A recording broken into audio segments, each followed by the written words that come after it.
Bismillahirrahmanirrahim. Assalamualaikum warahmatullahi wabarakatuh.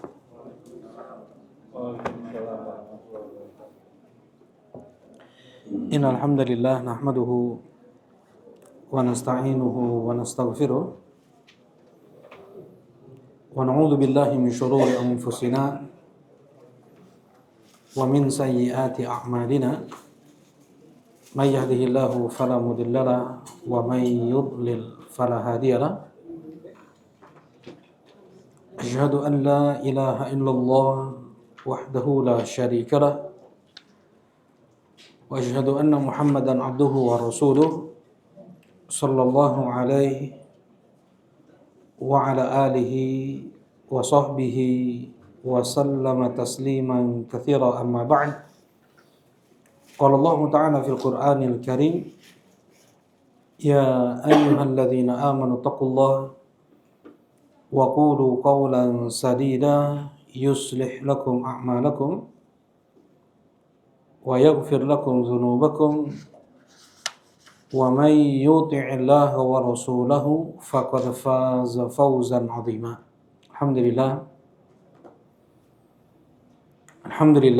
kita bersyukur dengan kita memuji Allah Subhanahu wa taala yang di malam ini kembali Allah mudahkan kita untuk duduk berkumpul bermajlis di rumahnya dalam majlis thalabul ilm setelah kita menunaikan salah satu syiar dari syiar-syiar Islam, yaitu salat maghrib berjamaah. Pula kita niatkan duduknya kita di rumah Allah ini untuk menunggu salat isya. Ya, menunggu salat isya. Maka seseorang akan ditulis terus sedang melakukan salat. Kana fis shalah makanat as-shalah tahbisu. Dia terhitung masih melakukan salat selama salat yang menahannya. Termasuk pula amalan yang dapat menggugurkan dosa dan meninggikan derajat. Ala adullukum alama yamhullahu bihil khataya wa yarfa' bihid darajat. Apakah mau kuberitahukan kepada kalian yang dapat menggugurkan dosa dan meninggikan derajat? Di antaranya adalah intidharus shalah ba'da shalah, menunggu salat setelah selesai salat. Alhamdulillah. Nah, insyaallah kita akan melanjutkan kajian kitab At-Tauhid, ya, yang disusun oleh Syekh Muhammad ibn Abdul Wahhab An-Najdi rahimahullahu taala. Kitab ini luar biasa, beliau mencontoh Al-Imam Al-Bukhari rahimahullahu taala. Beliau hanya menyebut bab, ya, kemudian disebutkan ayat Al-Qur'an dan hadis Nabi sallallahu alaihi wasallam, tidak ada, ya, kemudian penjelasan panjang lebar, paling ada kesimpulan di akhir sedikit. Ya, hanya bab ayat Al-Qur'an dan hadis Nabi. Seperti inilah mereka para ulama yang insaf, yang selalu mengembalikan, ya, setiap urusan agama ini ke Al-Qur'an dan sunnah Nabi, ke dalil. Ini yang seharusnya dilakukan oleh mereka para da'i, oleh para ulama, oleh para ustadz, ajengan, kiai. Ketika mereka menyampaikan tentang agama, haruslah semua itu berlandaskan ayat Al-Qur'an dan hadis Nabi sallallahu alaihi wasallam. Nah, kita alhamdulillah telah menyelesaikan bab minasyirk an-nadhar li ghairillah, termasuk dari suatu kesyirikan bernadar untuk selain Allah. Kita masuk bab yang berikutnya, yaitu bab minasyirki al-isti'adzah bi ghairillah, termasuk dari suatu kesyirikan seseorang meminta perlindungan kepada selain Allah, meminta perlindungan kepada selain Allah. Nah, syirik. Sebelumnya, sebelum kita masuk pada pembahasan bab yang disebutkan oleh Syekh Muhammad ibn Abdul Wahhab An-Najdi rahimahullahu taala, kita akan membahas terlebih dahulu tentang doa, ya, karena meminta perlindungan termasuk dari doa. Ya, berdoa kepada Allah agar dilindungi. Dan banyak ayat Al-Quran dan hadis Nabi SAW perintah dari Allah untuk kita minta perlindungan kepada Allah dari segala macam bentuk kejahatan, keburukan, ya. Nah, sebelum kita masuk pembahasan al-isti'adzah, kita bahas terlebih dahulu tentang doa, ya. Karena beberapa bab dari bab kita sekarang ini dan beberapa bab ke depan membahas tentang doa, istighotsah, ya, tentang doa itu sendiri, ya. Nah,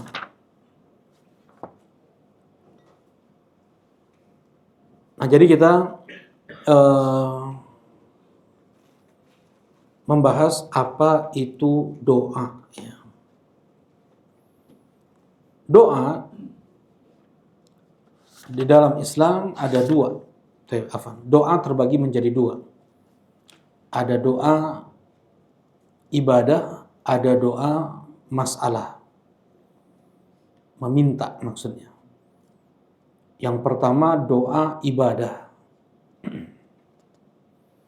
Apapun ibadah yang kita lakukan terselip nggak di sana doa? Apa doanya? Misalnya kita sedekah nih. Ada doa nggak terselip di sana?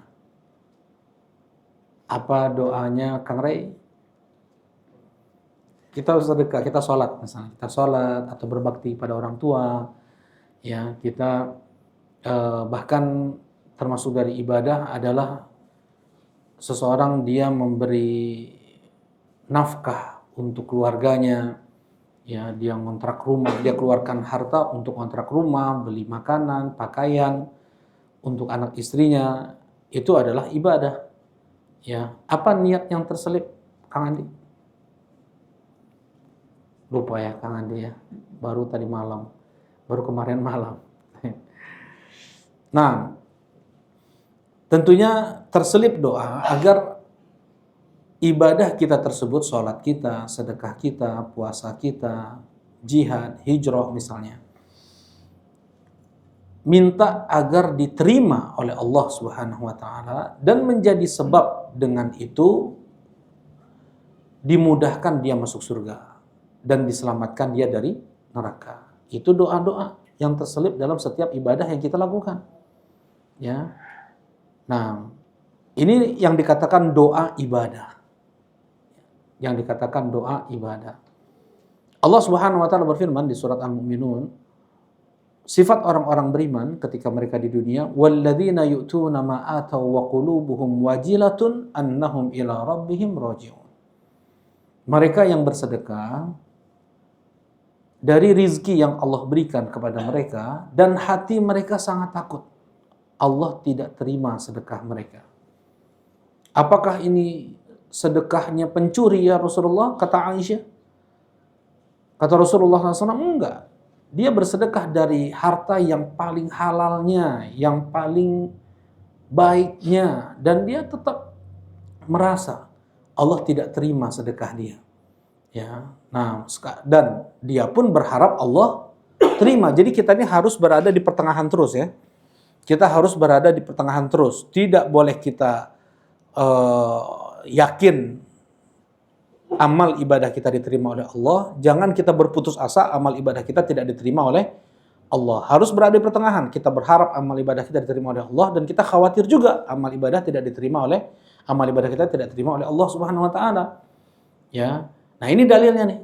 Dalil kita harus khawatir terus ibadah kita tidak diterima oleh Allah Subhanahu wa taala dengan ada harapan ingin ibadah kita diterima oleh Allah. Sebagaimana ketika Rasulullah SAW menjenguk seorang Ansor yang sedang sakit, Rasulullah bertanya, "Ma tajidu? Apa yang kau rasakan sekarang?"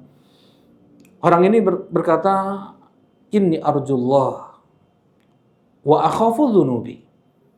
Ya Rasulullah, aku berharap kepada Allah untuk diterima ibadahku, diterima taubatku, dan aku pun khawatir dengan dosa-dosa yang aku bawa kepada Allah Subhanahu wa taala. Ya, jadi harus ada rasa harap dan rasa takut, ya. Nah, dan memang tidak ada kepastian ada sholat kita yang pernah diterima oleh Allah.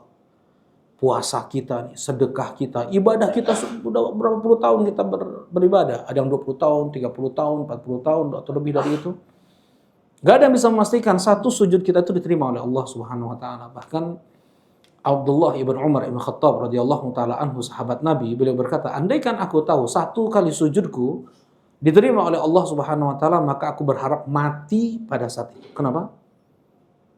Kalau sudah pasti Allah terima ibadah seseorang, berarti dia sudah dimasukkan oleh Allah dalam golongan orang yang bertakwa. Pasti surga udah, wali Allah sudah.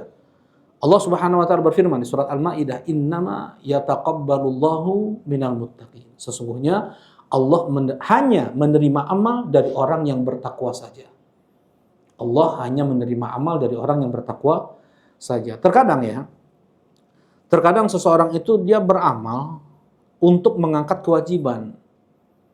Ya, walaupun sudah pasti mungkin gak diterima. Bisa jadi, ya. Misalnya kan ada beberapa orang yang tidak diterima sholatnya oleh Allah Subhanahu wa taala, seperti seorang atau dua orang mutasoriman, dua orang yang bertengkar, ya, al-akhwan yang mutasoriman, dua orang yang saling bertengkar, sholatnya nggak naik ke atas, sholatnya nggak naik ke Allah Subhanahu wa taala kecuali hanya sejengkal dari kepalanya, ya. Itu kata Rasulullah SAW, seorang istri yang suaminya murka kepada istri tersebut di malam itu. Nah, dan tetap dia harus sholat untuk mengangkat kewajiban.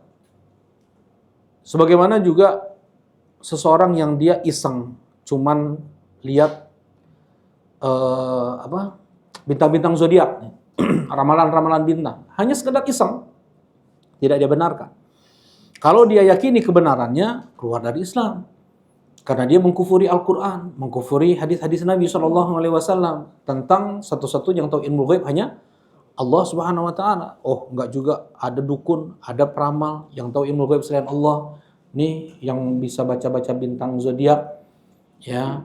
Nah, kita hanya yang seperti itu kata Rasulullah SAW, man atakahinan fasaddaqahu bima yaqul faqad kafara bima unzila ala Muhammad. Siapa yang mendatangi dukun dan dia membenarkan apa kata dukun tersebut, maka dia telah kufur terhadap apa yang diturunkan kepada Muhammad. Apa yang diturunkan kepada Muhammad? Al-Quran. Apa yang ada dalam Al-Quran? Qul la ya'lamu man fis samawati wal ardil ghaiba illallah. Katakanlah tidak ada yang tahu ilmu ghaib di langit dan di bumi kecuali hanya Allah Subhanahu wa taala. Ya. Yang iseng gimana? Kalau yang iseng, man atakahinan lam tuqbal lahu shalah arba'ina yauman. Siapa yang datang ke dukun, peramal, kemudian dia tidak membenarkan, hanya iseng saja. Siapa yang mendatangi dukun atau peramal, maka tidak diterima sholatnya selama 40 hari. Sholatnya sah, tapi nggak diterima. Jadi yang sah itu belum tentu diterima. Yang tidak sah sudah pasti tidak diterima. Ulama mereka hanya bisa menghukumi ibadah itu sah atau tidak. Puasa, sholat, zakat, umroh, haji. Mereka hanya bisa menghukumi sah atau tidaknya ibadah, bukan diterima atau tidaknya. Kenapa? Kenapa Bang Felis? Nggak tahu isi hati. Maksudnya gimana isi hatinya? Karena syarat diterimanya amal ada dua. Yang pertama, ikhlas. Yang kedua, sesuai dengan ittiba, yaitu sesuai dengan tuntunan ajaran Nabi SAW. Para ulama mereka bisa menghukumi dari sisi yang pertama atau yang kedua? Hanya yang kedua. Sesuaikah amal ibadah mereka dengan tuntunan Nabi SAW dari takbiratul ihram sampai salamnya? Ya, kemudian ketika mereka puasa, ketika mereka menunaikan zakat atau haji atau umroh, itu ada syaratnya, ada rukunnya, ada wajibat, kan begitu. Kalau seandainya tidak ditunaikan syarat dan rukun, nggak mungkin sah. Tidak sah ibadah tersebut. Nah ini bisa dihukumi oleh para ulama. Sedangkan mereka tidak bisa menghukumi diterima atau tidaknya satu amal. Karena yang tahu isi hati seorang hanya Allah Subhanahu wa taala. Nah, dengan demikian, maka yang tidak sah ibadah sholatnya pasti tidak diterima. Sah aja enggak, apalagi diterima. Mana dalilnya? Man amila amalan laisa alaihi amruna fahuwa raddun. Siapa yang mengamalkan satu amalan yang tidak ada tuntunannya dariku, maka itu tertolak. Ya, berarti nggak sesuai syariat nih salatnya, nggak sesuai syariat puasanya, zakatnya, manasik haji umrohnya, berarti dia tidak diterima. Nah, yang tidak sah tidak diterima. Yang sah belum tentu diterima. Yang diterima sudah pasti sah. Tapi itu hanya Allah yang tahu. Oke. Nah, kita kembali lagi ya. Doa terbagi menjadi dua. Ada doa ibadah, ada doa meminta. Ada doa masalah atau doa meminta. Doa ibadah adalah doa yang terselip dalam ibadah-ibadah yang dilakukan oleh seseorang. Ada harapan, permintaan kepada Allah terselip dalam doanya. Minta diterima oleh Allah dan minta agar ibadah tersebut menjadi sebab dimasukkannya dia ke dalam surga, dijauhkannya dia dari neraka. Yang pertama. Ya, doa ibadah namanya. Kemudian yang kedua ada doa meminta. Ini yang kita tahu tentang doa yang kedua ini, yang kita minta rizki, kita minta solusi, kita minta surga, kita minta diselamatkan dari neraka. Nah, itu yang kita tahu dari doa kan? Nah, itulah doa masalah namanya, doa meminta. Rabbana atina fid dunya hasanah wa fil akhirati hasanah wa qina adzabannar. Nah, ini doa masalah. Ya, baik. Sedikit diperhatikan. Nah, afwan.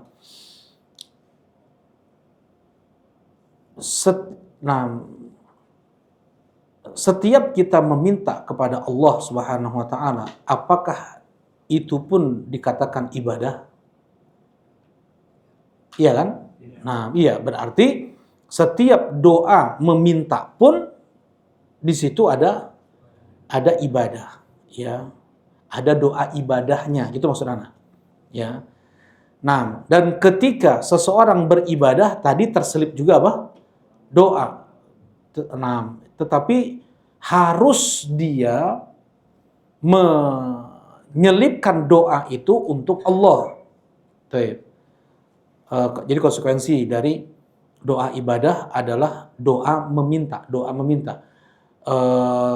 Yang terkandung dalam doa meminta adalah doa ibadah. Ini hanya sekedar ini dapat antum paham insyaallah ya. Nah, jadi masing-masing itu terkait satu sama lain. Ya, baik. Kemudian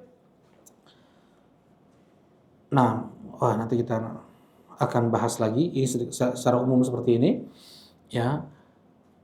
Dan di dalam Islam ada yang namanya doa meminta perlindungan, ada doa meminta dikeluarkan dari mara bahaya yang sudah datang kepadanya. Yang ketiga ada doa mutlak meminta, ya seperti itu. Doa meminta perlindungan bahasa Arabnya adalah isti'adzah. Isti'adzah. Ya.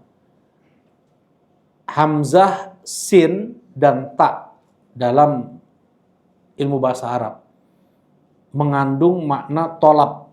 Tolab itu meminta. Kayak istaghfaro. Astaghfirullah.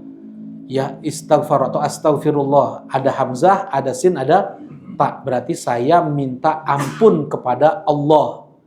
Itu maknanya. Ya. Asta'idz billah. Aku meminta perlindungan kepada Allah. Jadi hamzah, sin dan ta ada makna tadi apa? Meminta. Minta apa? Ampunan, istaghfar. Minta apa? Perlindungan, ista'adza. Ya, minta bantuan di saat sedang darurat, istaghatha. Ya, baik. Apa bedanya isti'adzah dengan istighatsah? Istighatsah itu seperti apa? Seperti Nabi Nuh alaihi salatu wassalam.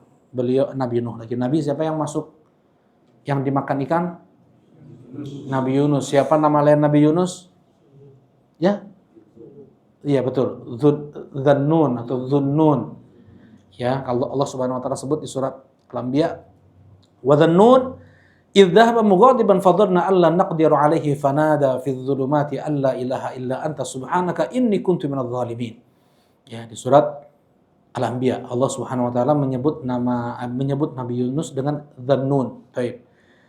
Ketika dia pergi dari kaumnya, kemudian dia memanggil Allah dalam kegelapan, ya perut ikan gelap tuh di dasar laut di malam hari yang berlipat atau berlapis-lapis awan di atasnya. Jadi zulumat kata Allah Subhanahu wa taala, bukan zulmah. Zulmah satu kegelapan, mungkin kan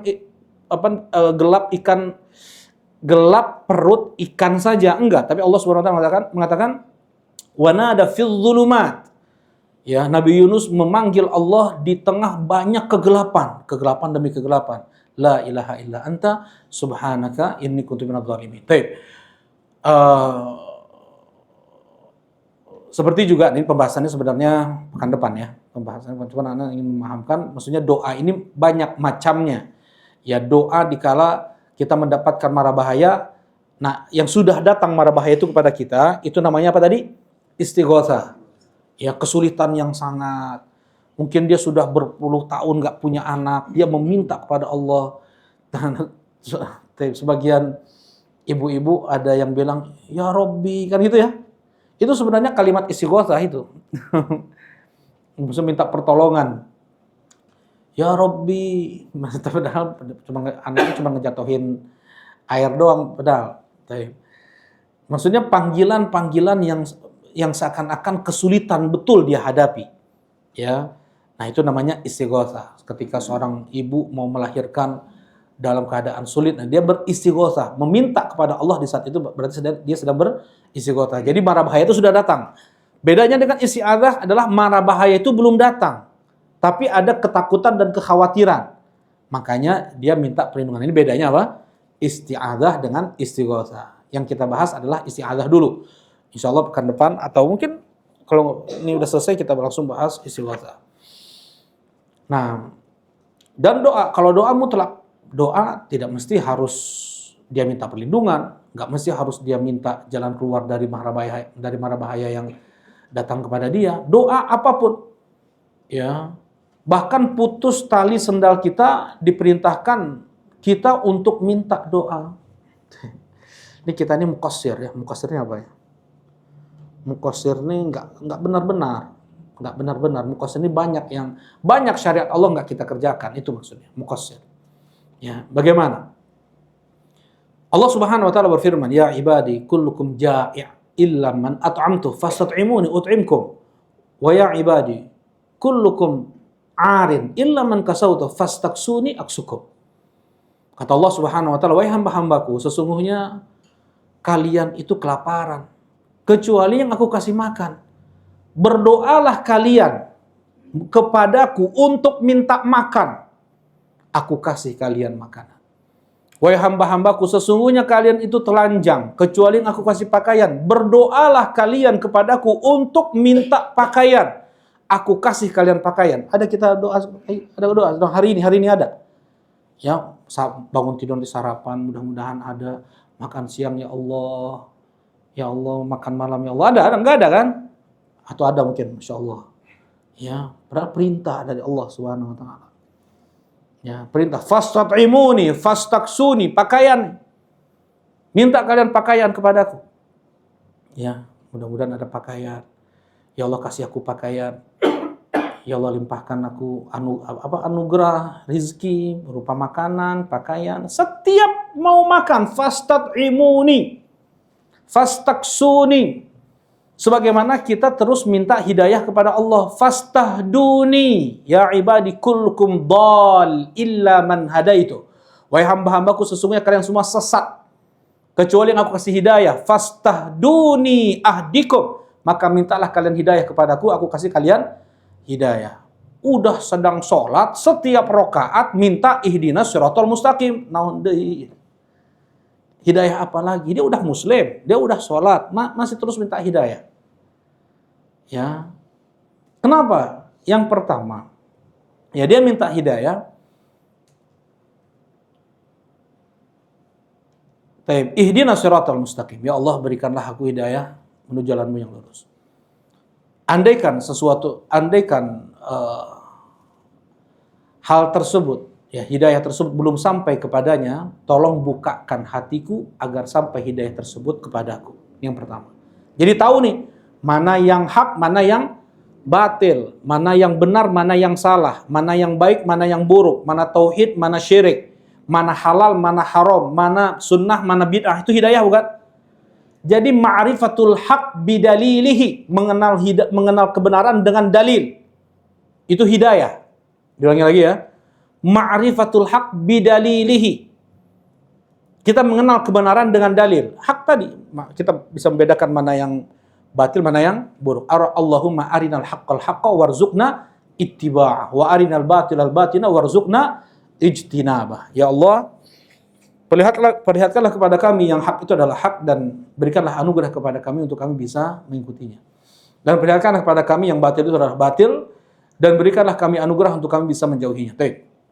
Ini yang pertama nih. Kalau kita belum tahu kebenaran tersebut, apa saja sunnah Nabi, apa saja tauhid, apa saja perincian syirik, tolong bukakan ya Allah. Ihdinas siratal mustaqim. Setelah tahu kebenaran tersebut, hidayah tersebut, ihdinas siratal mustaqim, berikan aku hidayah ya Allah untuk aku bisa mengamalkannya.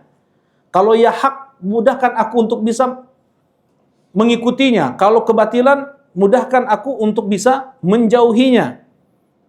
Ya, baik. Yang kedua, kita minta hidayah yang kedua apa? Untuk mengamalkan hidayah tersebut. Minta hidayah, minta bisa kita bisa membedakan mana yang baik, mana yang buruk, gitu ya. Kita tahu amal-amal ibadah itu apa aja. Kemudian kita minta kepada Allah Subhanahu wa taala untuk dimudahkan mengamalkan ilmu tersebut, mengamalkan hidayah tersebut. Kemudian yang ketiga, masih juga kita ihdinas siratal mustaqim nih. Dalam sholat masih juga ihdinas siratal mustaqim nih. Ya, udah tahu kita sholat, udah bisa kita mengerjakan sholat. Kita minta ihdinas siratal mustaqim. Yang ketiga apa? Kita minta agar diistiqomahkan oleh Allah untuk menjaga amal atau hidayah tersebut. Menjaga sholat, menjaga puasa, menjaga zakat, menjaga birrul walidain, silaturrahim, menjaga apa yang kita tahu dari amal ibadah. Ya, ini yang ketiga. Masih juga kita ihdinas siratal mustaqim. Karena masih banyak lagi ilmu-ilmu agama ini yang luput dari kita. Ya Allah, ihdinas siratal mustaqim. Tolong bukakan hatiku untuk Engkau limpahkan ilmu tersebut, hidayah itu. Kemudian ihdinas siratal mustaqim lagi, kita minta mudah untuk mengamalkan ilmu tersebut. Ihdinas siratal mustaqim lagi, kita minta agar bisa istiqomah dari amal ibadah tersebut. Ihdinas siratal mustaqim terus. Jadi nggak pernah kita merasa cukup dari hidayah Allah Subhanahu wa taala. Coba kalau 1 detik aja, 1 detik Allah cabut hidayah, apa yang terjadi pada seorang? Murtad. Ya, Allah cabut hidayah 1 detik aja. 1 detik murtad. Ya, mengucapkan kalimat kufur, mengucapkan kalimat-kalimat syirik. Ya, makanya kita tidak pernah kita merasa cukup dari hidayah Allah Subhanahu wa taala sekalipun itu 1 detik ya. Nah, jadi makanya ihdinas siratal mustaqim, ihdinas siratal mustaqim. Baik. Tadi kembali yang namanya doa itu harus sering kita panjatkan. Semakin banyak kita berdoa, merengek, meminta, memelas kepada Allah Subhanahu wa taala, semakin Allah sayang sama kita. Semakin kita jarang doa, itu kita sombong. Allah marah sama kita. Ya, man lam yas'alillah yaghdab alaih. Siapa yang jarang doa, enggak minta kepada Allah, Allah marah kepadanya. Ya, yang kita minta ini ya kepada zat yang memiliki segala sesuatu. Ya, mau apapun yang kita minta dan Allah berikan semua itu, jangan minta cuman 1 kapling tanah, 1 hektar, planet minta, Allah kasih. Misalnya kalau Allah kasih sekalipun enggak mengurangi perbendaharaan Allah Subhanahu wa taala. Kata Allah Subhanahu wa taala, andaikan dari awal sampai kaliannya jin dan manusianya berkumpul dalam 1 padang Kemudian semua minta permintaannya, ada yang minta mobil, ada yang minta rumah, ada yang minta tanah, ada yang minta, semua Allah kasih. Bukan tanah, minta planet, Allah kasih. Ya, tidak berkurang perbendaharaan Allah kecuali seperti berkurangnya jarum yang dimasukkan ke dalam samudra lautan kemudian diangkat lagi. Berapa yang nempel dari air laut tersebut? Ya, baik. Nah, jadi untuk kita berdoa harus sering-sering. Bahkan Al Hasan Al Basri untuk ada garam di rumah nih, doa. Ada garam di rumah, doa. Ya, kata Rasulullah SAW, "Idzan qata'a na'lihi," siapa yang terputus tali sendalnya maka berdoa. Karena apa? Kalau seandainya Allah tidak mudahkan dia untuk membelinya, untuk memperbaikinya, maka tidak akan ada kemudahan untuk dia. Punya uang, toko tutup semuanya. Ada toko, orangnya nggak mau jual lagi sama kita. Kan bisa. Ya, baik. Nah kemudian, kita sekarang masuk ke minasyirik al-isti'adzah bi ghairillah. Bab termasuk dari suatu kesyirikan adalah meminta perlindungan kepada selain Allah. Meminta perlindungan kepada selain Allah. Nah, baik. Dan meminta perlindungan ini tidak kepada selain Allah, tidak mutlak syirik sebenarnya. Tidak mutlak syirik. Apabila ada 3 syarat, maka boleh seseorang berdoa kepada atau meminta perlindungan kepada selain Allah. Ya, apabila ada 3 syarat. Yang pertama adalah hidup. Orangnya hidup. Yang kedua, hadir, ada orangnya. Yang ketiga, qadir, mampu dia untuk melindungi kita. Ya. Dengan 3 syarat ini, harus ada 3 syarat ini. 1, nggak ada, dia bisa jatuh pada syirik, atau dia jatuh pada maksiat. Nah, tadi apa? 3 syarat tadi, yang pertama apa? Hidup. Yang kedua, hadir, ya. Yang ketiga, qadir, yaitu mampu. Nah, misalnya, seseorang diancam, dan kita tahu orang yang bisa melindungi kita. Orangnya masih hidup, ada di depan kita, mampu dia melindungi kita, atau bisa polisi lah. Ya, misalnya ada yang mengancam kita, kita minta perlindungan kepada polisi. Mereka masih ada, mereka hidup, mereka mampu yang ketiga. Hadir ada, ya. Dengan 3 syarat ini boleh kita minta perlindungan kepada makhluk. Jelas ini insyaallah. Ya. Dengan 3 syarat ini boleh kita minta perlindungan kepada Allah, kepada selain Allah Subhanahu wa taala. Misalnya lagi. Ya misalnya kita misalnya diancam. Kemudian kita datang ke ayah kita misalnya. Ini ada adik kita ngancam atau ayah abang kita ngancam. Kita datang ke ayah kita, masih hidup nih, mampu. Kemudian ada. Bisa nggak ayah kita melindungi kita? Bisa. Nah, yang seperti ini hukumnya boleh. Ya, baik. Kalau 1 dari 3 syarat ini tidak ada, bisa jatuh pada syirik atau maksiat. Yang pertama, kalau seandainya yang diminta itu tidak hidup, berarti mayat. Wali yang sudah mati, Syekh Abdul Qadir Jailani misalnya. Atau Nabi Muhammad. Atau Abu Bakar As-Siddiq, Umar bin Khattab, Khalid bin Walid misalnya diminta. Ya Khalid, tolong lindungi kami. Ya, tolong lindungi kami. Dia minta perlindungan kepada yang sudah meninggal. Ya, apa hukumnya di sini? Syirik. Seperti yang dilakukan oleh kaum musyrikin di zaman Nabi SAW, kaum musyrikin di zaman Nabi Nuh, kaum musyrikin di zaman para nabi, semuanya mereka meminta kepada orang soleh yang sudah mati, yang sudah meninggal. Ya, nah mereka minta dijauhkan dari penyakit, mereka minta perlindungan namanya nih. Mereka minta dilindungi dari kejahatan musuh. Ya, nah yang seperti ini syirik. meminta perlindungan kepada selain Allah, ya, kepada orang mati. Nah, ini apa tadi? Syirik. Inilah yang dimaksud juga diantaranya oleh Syekh rahimahullah taala dalam bab ini. Termasuk dari kesyirikan seseorang dia minta perlindungan kepada selain Allah Subhanahu wa taala. Ini pertama. Kemudian yang kedua, kalau dia tidak ada gaib, orangnya masih hidup, tapi nggak ada, ya, dan dia mampu, bisa jadi, misalnya turbulen pesawat, ya, dia panggil, ini yang nggak mampu dulu lah. Dia panggil mungkin ajengannya, ajengan, tulungan ya, tulungan. Berat, ini syirik nggak? Syirik. Dia meminta kepada yang gaib, walaupun masih hidup. Kenapa? Karena dia meyakini gurunya tersebut mempunyai kuasa seperti Allah Subhanahu wa taala, Maha mendengar.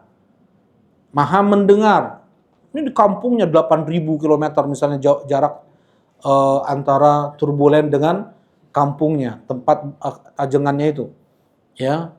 Kemudian dia meyakini bahwasanya ajengannya itu bisa menyelamatkan dia. Yang seperti ini syirik. Jelas ini ya? Nah, kemudian, ini contohnya kalau mampu ini. Kalau mampu ya. Turbulen pesawat. La qadarullah terjadi pada kita ya. Mudah-mudahan tidak terjadi itu pada kita semua. Allahumma amin ya Rabb. Nah, misalnya terjadi turbulen. Pilot, kopilot dua-duanya pingsan. La qadarullah ya, mudah-mudahan tidak terjadi ya, mudah-mudahan tidak ditakdirkan oleh Allah. Kita punya teman pilot juga. Ya, kita punya teman pilot juga. Ya. Nah, kita telepon dia. Nggak ada nih di depan kita nih. Cuman kita telepon, ya fulan, ini gimana nih pesawat diapain nih? Pilot sama kopilotnya sedang pingsan nih. Nah, itu ada tombol ini, pencet yang ini, pencet yang ini misalnya. Nah, ini hukumnya apa? Nah, ini hukumnya boleh. Walaupun nggak ada di depan kita, tapi kita bisa terhubung komunikasi langsung dengan dia. Hukumnya nggak ada masalah di sini. Gaib itu maksudnya dia nggak ada, nggak komunikasi langsung dengan handphone sekarang kan bisa. Ya, baik. Nah, ini yang kedua. Tadi yang kedua apa? Misalnya dia hidup, kemudian yang kedua tadi apa? Hadir, ya. Yang ketiga qadir, dia tidak mampu. Misalnya orang yang sedang koma, ya, kita minta tolong pada dia, tolong ambilin. Orang yang sedang, ya mungkin ada keterbatasan dia, dia sedang lumpuh lah misalnya. Tolong ambilkan air, tolong panyandakeun taraje misalnya. Yang seperti ini apa? Yang seperti ini safah, ya, sebagian orang mengatakan ini jahal, bodoh ya. Nah, jadi tidak sampai tingkatan syirik yang seperti ini. Ya cuman ya aneh aja. Nah, baik. Nah, seseorang yang dia berdoa, beristi'adzah, beristighatsah kepada selain Allah. Beristi'adzah dulu ya, kita bahas isti'adzah dulu. Dia minta perlindungan kepada Syekh Abdul Qadir Jailani atau ke Nabi Muhammad SAW. Syiriknya di mana di sini? Syirik enggak? Ya. Nah, syiriknya di mana? Yang pertama apa? Dia meminta kepada yang sudah meninggal. Kemudian dia mintanya ini, minta agar ya dilindungi dari mara bahaya, dari COVID lah misalnya. Nah, ini yang pertama. Yang kedua, syiriknya ya dia tidak hadir ya, dia memanggil yang tidak ada. Kemudian yang ketiga, tidak mampu lagi. Ini syiriknya, jadi meminta kepada hadir, masih hidup, kemudian hadir, tetapi untuk sesuatu yang tidak mampu, yang hanya itu bisa dilakukan oleh Allah, itu pun adalah hukumnya apa? Syirik. Dia minta keajengannya, hidup ada di depan dia, ajengan, tolong berikan saya rizki. Ya tolong tolong berikan saya anak. Ya, tolong berikan saya, masukkan saya ke dalam surga. Ya, nah yang seperti ini apa? Ini syirik ya. Jadi al-isti'adzah bi ghairillah ada perinciannya tadi ya. Nah, sekarang kita masuk. Apa yang disampaikan di sini oleh Asy-Syaikh rahimahullahu taala, minasyirik al-isti'adzatu bi ghairillah. Termasuk dari suatu kesyirikan seseorang meminta perlindungan kepada selain Allah. Nah, meminta perlindungan kepada selain Allah. Kalau tadi misalnya dia sudah mati, syirik. Kalau tidak ada, syirik. Kalau tidak dimampui, itu pun syirik. Nah, wa qaulullahi ta'ala, masuk Isya. Nah, insyaallah kita lanjutkan ba'da Isya. Alhamdulillah wassallallahu ala Rasulillah. Assalamualaikum warahmatullahi wabarakatuh. Bismillahirrahmanirrahim. Assalamualaikum warahmatullahi wabarakatuh.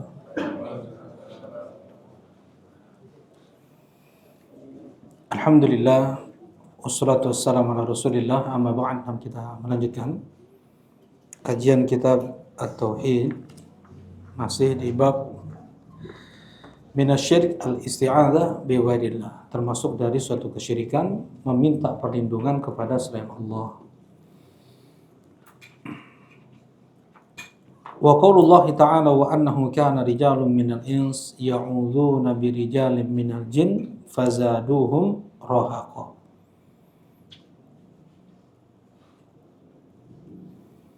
Nah, di sini Allah Subhanahu wa taala menyebutkan kebiasaan orang-orang Arab pada saat itu. Wa annahu kana rijalun minal ins, dan sesungguhnya ada orang-orang dari kalangan manusia, ya'udun, mereka meminta perlindungan ya kepada laki-laki dari kalangan jin, fazaduhum rahaqa. Yang dengan itu para jin tersebut membuat mereka manusia bertambah takut kepada jin. Nah, di dalam kitab tafsir untuk ayat ini disebutkan mereka orang-orang Arab, ya wakanatil Arab fil jahiliyah, orang-orang Arab di masa jahiliyah, idza nazalu fi wadin, apabila mereka singgah di satu tempat, lembah atau satu padang yang mereka khawatir terjadi mara bahaya di tempat tersebut, nadau bi'a'la aswatihim, mereka panggil dengan teriakan keras mereka, a'udzu bisayyid hadzal wadi min sufaha'i qaumihi, aku berlindung kepada tuan atau kepada pembesar lembah ini dari jin-jin bawahannya, ya. Sufaha itu yang bodoh-bodohnya. Jadi minta perlindungan ke bosnya jin, ya, dari kejahatan kroco-kroconya. Nah, seperti itu. Ini kebiasaan orang-orang jahiliyah. Dan ini dicela oleh Allah Subhanahu wa taala. Dan justru dengan mereka meminta perlindungan kepada jin, justru mereka bertambah takut, bertambah lemah. Ya, arhaquhum fazaduhum rahaqa. Mereka bertambah takut, mereka bertambah lemah. Nah,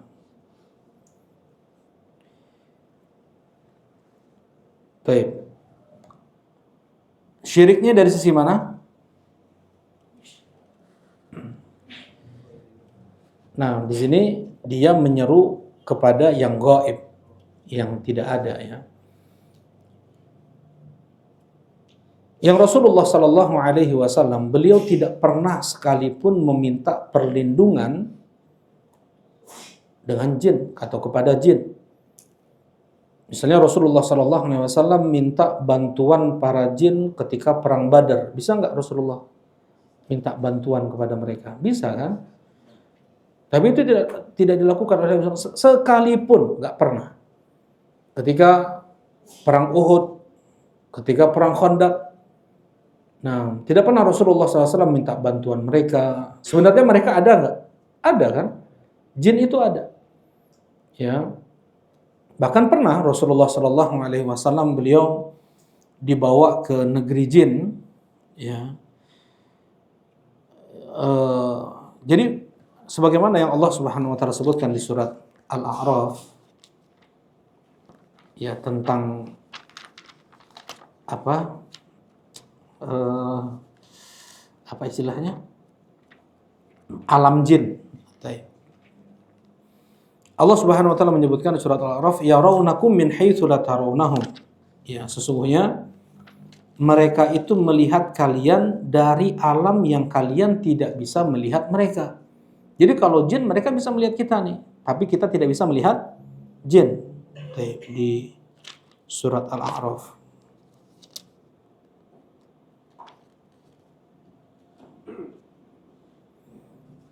Di surat Al-A'raf ya, Allah Subhanahu wa taala menyebutkan seperti itu. Jadi ada alam jin.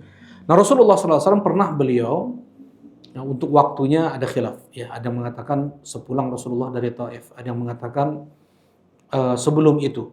Ya, masih di awal-awal Rasulullah SAW diangkat menjadi nabi. Nah, sepulang Rasulullah SAW dari alam jin tersebut, Rasulullah SAW mengatakan kepada para sahabat untuk tidak boleh beristinja dengan tulang, karena itu makanan saudara kalian dari kalangan jin, ya. Dan tidak boleh juga untuk beristinja dengan kotoran binatang, ya, karena itu adalah makanan peliharaan jin. Jadi ayam modelnya, ya, mereka punya ayam atau Allahu alam. Nah, makanan peliharaan mereka itu adalah kotoran-kotoran binatang, ya, taib. Nah, jadi kalau sudah mengeras, ada aja sebagian orang menjadikan itu untuk istijmar, ya, untuk beristinja dengan batu. Kan dulu susah air ya. Jadi kebanyakan mereka orang dulu itu beristinjanya dengan batu. Nah, kalau nggak ada batu, ada kotoran binatang yang sudah keras mereka pakai juga. Nah, dalam Islam tidak boleh. Ya, baik.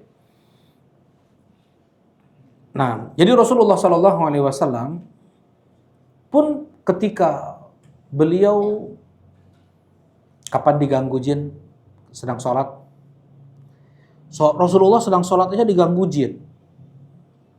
Ya, apalagi maksudnya sebagian orang katanya kalau sedang sholat ada orang yang mau bacok, ada orang yang mau nusuk, nggak bisa. Ya, mental malah. Jadi patung sebagian, keras badannya, kejam. Ya. Benar nggak yang demikian? Nggak benar. Wong wali Allah aja. Siapa? Umar bin Khattab dibunuh ketika sedang salat. Ditusuk perut beliau ketika sedang salat. Ya. Nah, Rasulullah SAW ketika sedang salat apa beliau diganggu oleh jin?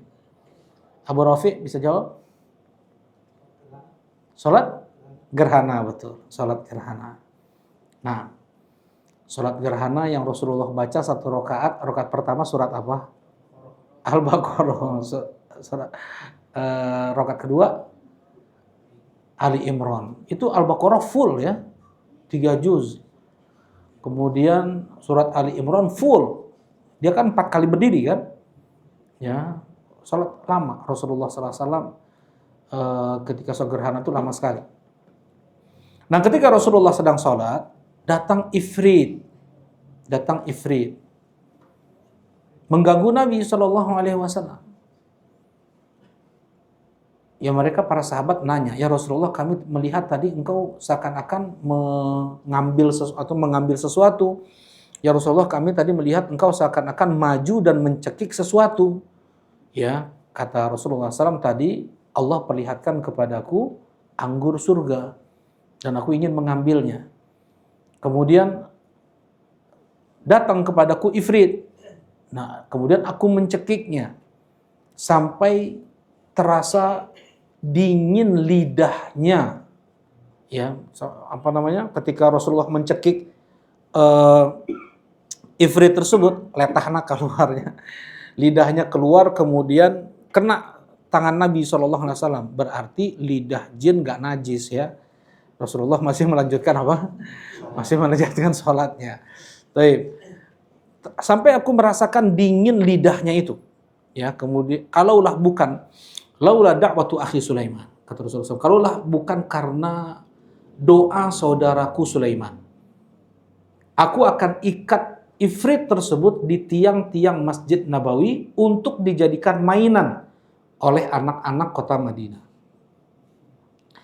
Jadi cocokan jin itu, ifrit itu, ya, yang luar biasa untuk kemampuannya.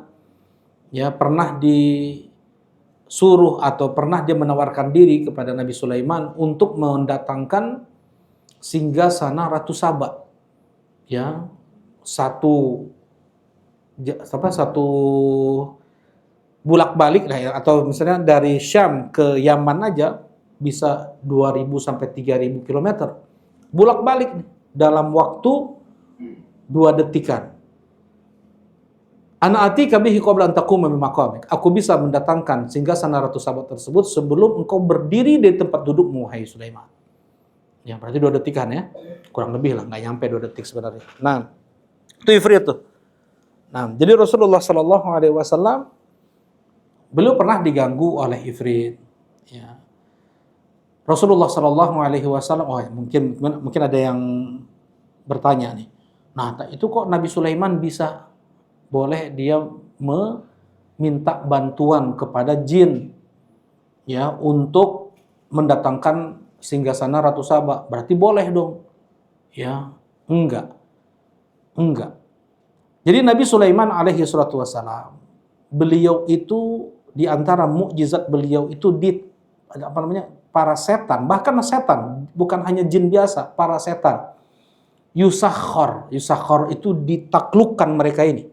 Kalau mereka kabur dari Nabi Sulaiman, mereka diazab, mereka dibakar.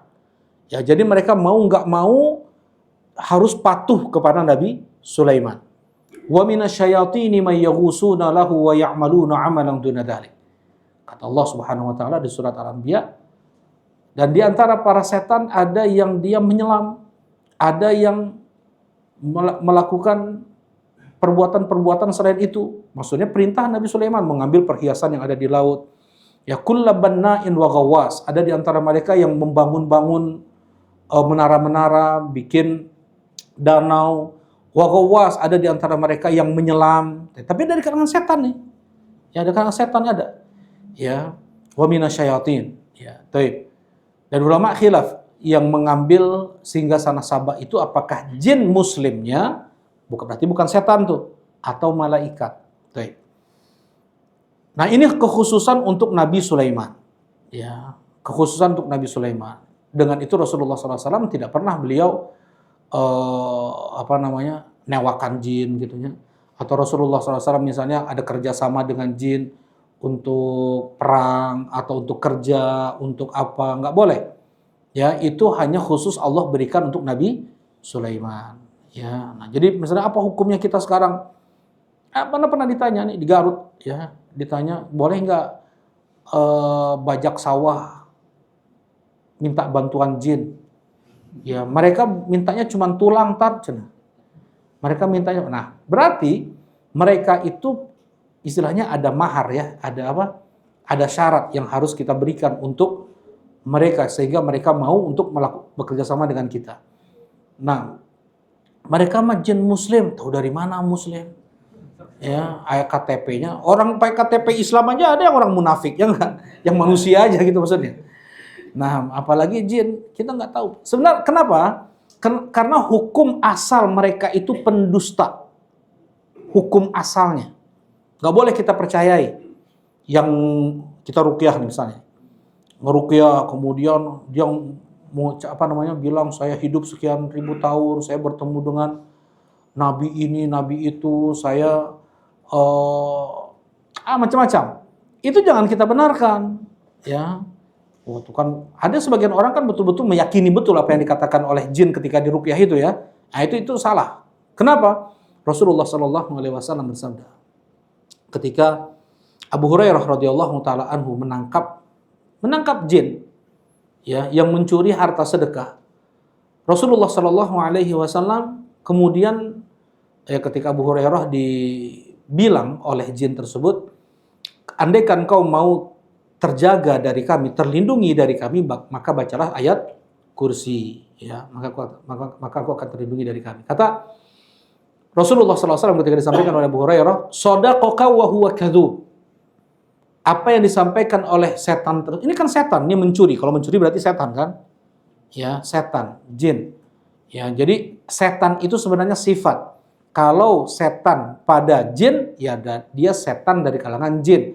Kalau setan dari kalangan jin. Kalau seandainya jin itu jahat, maka dia setan dari kalangan jin. Kalau manusia jahat, maka dia setan dari kalangan manusia. Bahkan Syekh Shalih Fauzan menyebutkan, kalau itu binatang, maka dia setan dari kalangan binatang. Allah Subhanahu wa taala menyebutkan di surat Al-An'am, waja'alna likulli nabiyyin aduwan syayatinal insi wal jin. Kami jadikan untuk setiap nabi itu musuh berupa setan-setan dari kalangan jin dan manusia. Ya, jadi setan ada dari kalangan jin, ada dari kalangan manusia. Baik.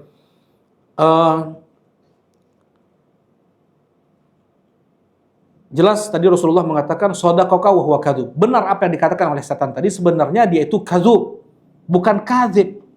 Kadzib itu bohong kadang-kadang. Kalau kadzub dia selalu berbohong, berdusta. Tapi kan si pembohong pun terkadang dia jujur, ya enggak?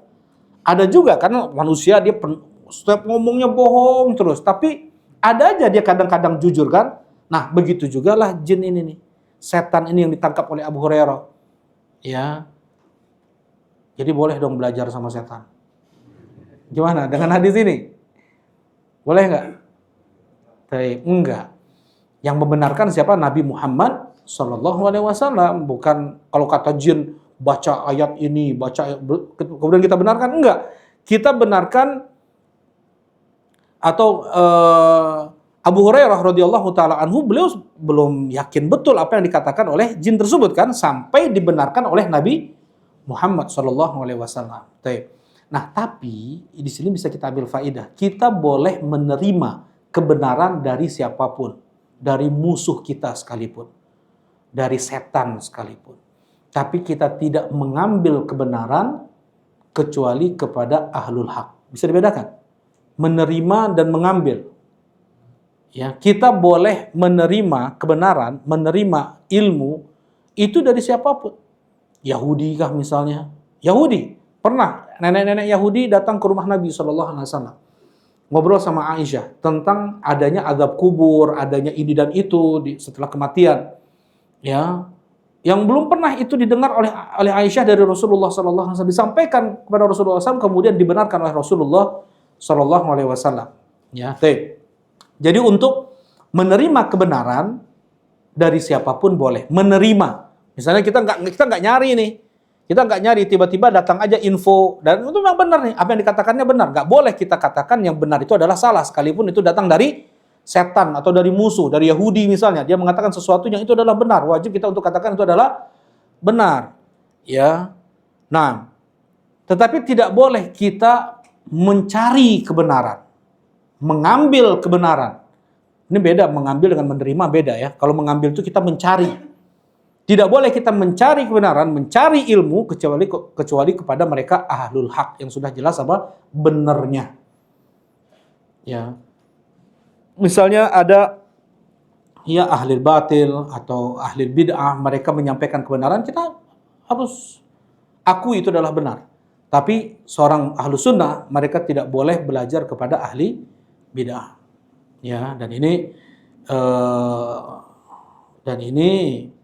sebagaimana yang ditanamkan oleh mereka para sahabat, oleh para tabi'in, oleh para tabi'ut tabi'in, karena syubhat itu menyambar-nyambar ya, dan banyak orang yang kemudian ketika dia mendengar, wah ini kan baik, luar biasa akhlaknya, luar biasa adabnya, ya dia nggak, bahkan dia ini nggak ada dunia pada dia.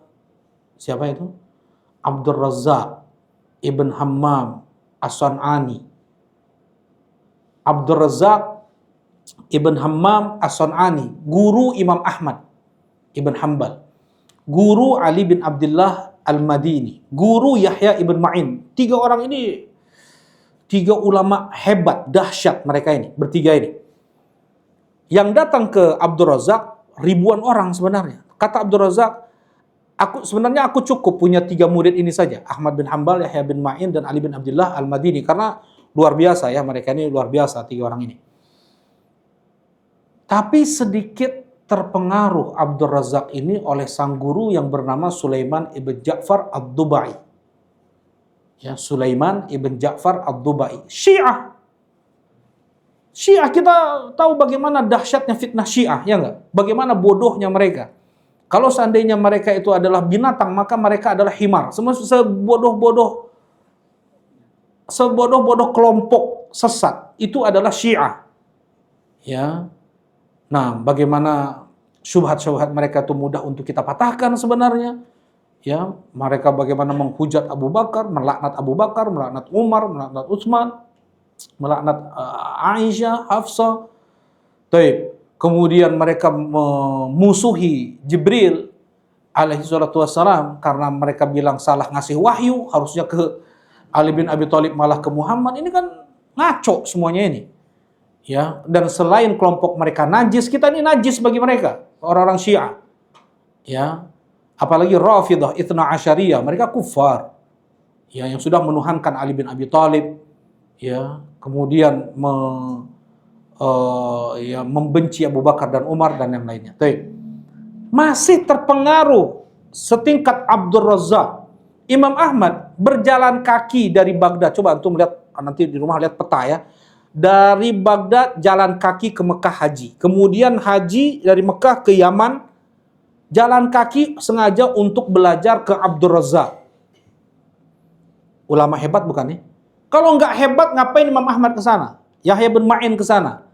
Kalau nggak hebat ngapain Ali bin Abdullah? Ali bin Abdullah Al-Madini saja ketika beliau ditanya tentang ayah beliau, bolehkah kami belajar kepada ayahmu ya wahai Ali? Enggak boleh, jangan. Ayahku dhaif. Ayahku dhaif. Beribadah beliau mengatakan seperti itu. Seperti itu amanah mereka para ulama hadis. Ya, jangan belajar kepada si fulan, jangan belajar kepada si fulan. Ayahku boleh enggak, kepada ayahmu kami boleh mengambil hadis? Enggak, jangan. Waqi' ibn Jarrah, ayah beliau dhaif, anak beliau pun dhaif. Ya, baik. Kemudian karena hebatnya Abdul Razzaq pun terkena, terkecoh, terkagum dengan akhlak Sulaiman ibn Ja'far ad-Dubai ini. Akhlaknya luar biasa, tutur katanya luar biasa. Ya, sehingga terambil sedikit pemikiran apa? Syiahnya oleh Abdul Razzaq. Imam Ahlus Sunnah, Abdul Razzaq, coba antum lihat bagaimana dahsyatnya beliau dalam memegang sunnah Nabi SAW. Kena terpengaruh. Ya. Dan beliau punya kitab hadis ya, namanya Musannaf, sampai sekarang pun masih ada, Musannaf Abdul Razzaq, Musannaf Ibn Abi Syaibah, ada dua. Baik. Nah, jadi untuk kita mengambil kebenaran, mencari kebenaran, tidak kita ambil cari kecuali kepada ahlul haq. Kalau untuk menerima kebenaran, kita harus terima kebenaran tersebut dari siapapun. Nah, ya. Baik, kita kembali. Ya. Intinya Rasulullah SAW beliau tidak pernah bermuamalah apapun dengan para jin. Ya, untuk minta bantuan perangkah, untuk kerja, bikin khondak misalnya. Ya, bikin khondak, tolong bikin para jin. Bisa nggak Rasulullah minta seperti itu? Bisa kan? Dan itu tidak dilakukan oleh Rasulullah SAW. Nah, apa yang dilakukan oleh orang ini sebenarnya, jin itu mampu nggak dia sebenarnya? Kepala jin nih, bosnya jin. Wahai bos jin, Wahai bos jin, tolong lindungi kami dari orang-orang atau dari bawahan-bawahanmu. Bisa nggak sebenarnya bos jin itu? Karena apa? Allah Ustaz. Ya. Karena yang dinikmati oleh para jin dari manusia adalah pengagungan manusia kepada jin tersebut.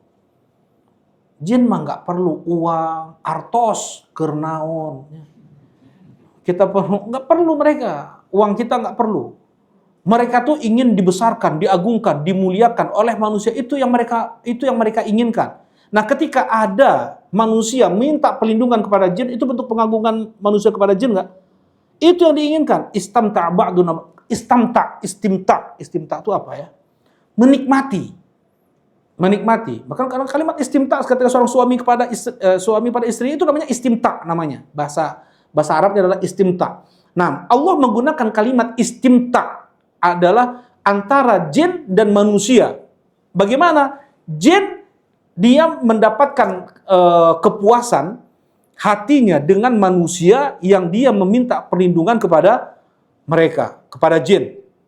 Dan manusia, mereka mendapatkan kenikmatan ketika dapat bantuan dari jin. Jelas ini insya Allah? Ya. Nah, dan ini terlarang dalam Islam. Hukumnya haram dalam Islam. Apapun jangan ada muamalah dengan jin. Ya. Ngaku Islam, ngaku hafidh Quran. Yang asal mereka adalah kadzub, yaitu pendusta, kadzab.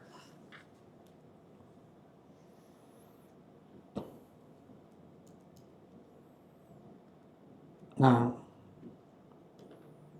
kalau dulu mah waktu anak kecil mah ketok magicnya cenah tinggal itu jin yang benerin mobil asalnya hancur jadi bagus lagi. Benar teh teh?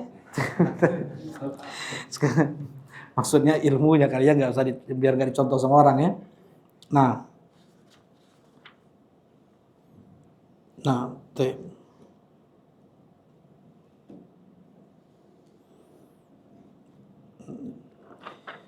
Kemudian satu hadis lagi, masih banyak sebenarnya faedah yang bisa kita ambil sebenarnya, tapi kita lewat aja.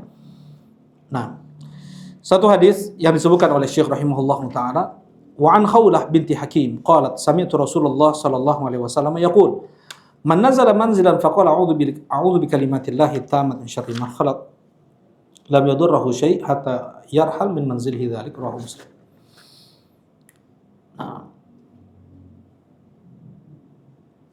Kata dari Khawlah binti Hakim, qalat sami'tu Rasulullah sallallahu alaihi wasallam yaqul, yang salah seorang sahabiyah, beliau meriwayatkan, aku mendengar Rasulullah sallallahu alaihi wasallam bersabda, man nazala manzilan, siapa yang dia singgah di suatu tempat. Ya, siapa yang dia singgah di satu tempat.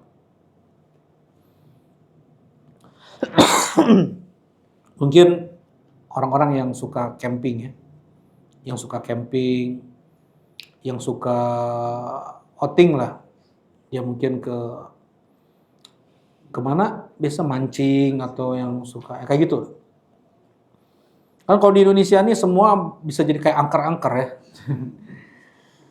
Nah, kalau ya berbeda dengan di Makkah, di Madinah kan.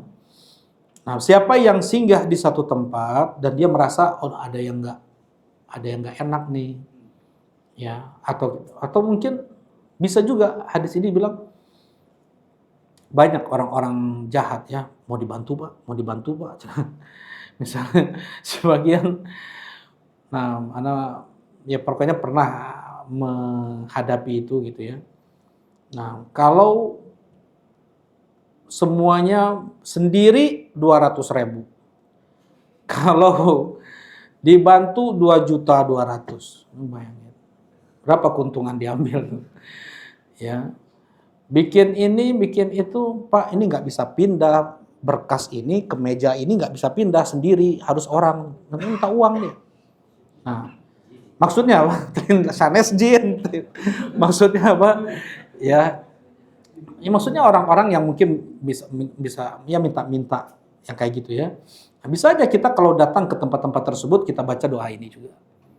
Ya, atau ke gang, mungkin ada banyak kejahatan di sana, atau ya tempat dimanapun kita merasa di sana ada kejahatan, ada keburukan, ya manusia jahat kah, jin jahat kah, binatang jahat kah, kalajengking, ular, apapun. Faqala a'udzu bikalimatillahi tammat min syarri ma khalaq. Kemudian dia mengucapkan, siapa yang singgah di satu tempat, kemudian dia mengucapkan, aku berlindung dengan kalimat Allah yang sempurna dari kejahatan apapun yang tercipta, maka tidak akan membahayakan dia sedikit pun sampai dia pergi dari tempat itu.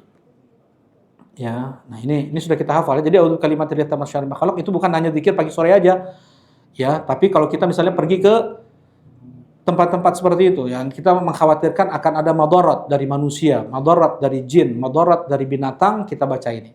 Ya, diingatkan para santri kalau mereka sedang ya outing kayak gitu, ya mereka diingatkan untuk baca a'udzu bikalimatillahi tammat min syarri ma khalaq. Karena bisa jadi ada kalajengking atau ular atau makhluk-makhluk lain.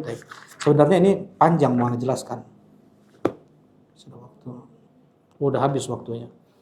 Jadi masuk tetap ke bab berikutnya. Nanti Anda masih hutang ini ya. Ya masih hutang, ini masih belum Anda jelaskan. Kalimat a'udzu bikalimatillah, ini ada akidah Ahlussunnah wal Jamaah di sini yang berbeda dengan akidah Mu'tazilah dan yang lainnya dari orang-orang ahli filsafat, ilmu kalam. Barakallahu fikum. Mungkin ini subhanakallahumma rabbana bihamdika asyhadu an la ilaha illa anta astaghfiruka wa atubu ilaik. Assalamualaikum warahmatullahi wabarakatuh.